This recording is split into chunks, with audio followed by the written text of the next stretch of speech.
Hi hello வணக்கம் நண்பர்களே. இது 10th சம் ஹெச்சிஎஃப்ல பார்க்குறோம். 225 450 இவற்றிற்கு பகாக்காரணி முறையில் மீப்போவா காண்க அப்படின்னு சொல்லி கேட்குறாங்க. நம்ம எப்படி கேட்டாலும் சரி லாங் மெத்தடில் தான் நம்ம பண்ணலாம். லாங் மெத்தடில் இல்லை அப்படின்னா நார்மல் மெத்தடும் ஒன்று இருக்குது. ஸோ நம்ம ஃபஸ்ட்டு உங்களுக்கு வந்து லாங் மெத்தட்லேயே ஒரு தடவை நம்ம பார்த்துடலாம். நார்மல் மெத்தட்னும் போது 225 டிவைட் பண்ணுறது எதாவது வச்சு டிவைட் பண்ண 450 டிவைட் பண்ணுறோம் 450.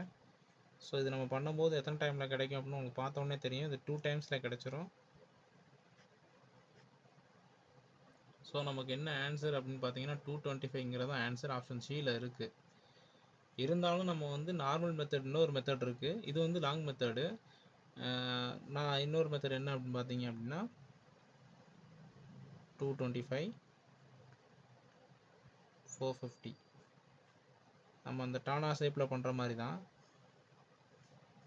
5 டேபிளில் பண்ணலாம். அதாவது எப்பயுமே இந்த பெரிய டேபிள்லேருந்து தான் பண்ணுற மாதிரி பண்ணணும். 45 டைம்ஸ் பண்ணிங்கன்னா உங்களுக்கு வந்து 225ங்கிறது கிடைக்கும்.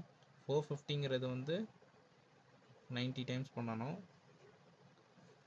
பேலன்ஸ் இதையும் நம்ம வந்து 5 டேபிள்லேயே பண்ணலாம். 5 டேபிளில் பண்ணால் இது 9 டைம்ஸ், இது வந்து உங்களுக்கு 18 டைம்ஸ் வரும். இதை வந்து நீங்கள் வந்து 3 டேபிளில் பண்ணால் கிடைக்கும் 3, இது வந்து உங்களுக்கு 6. இதையும் நம்ம வந்து பண்ணலாம். 3 டேபிளில் பண்ணோம் அப்படின்னா இது 1, இது 2. ஸோ ஃபைனலாக என்ன அப்படின்னு பார்த்தீங்க அப்படின்னா இதை நம்ம வந்து மல்டிப்ளை பண்ணோம்னாலே அதுக்கான ஆன்சர் கிடச்சிரும். என்ன வந்திருக்கு அப்படின்னு பார்த்தீங்கன்னா 5 × 5 × 3 × 3. ஸோ ஆன்சர் என்ன அப்படின்னு பார்த்தீங்கன்னா 225.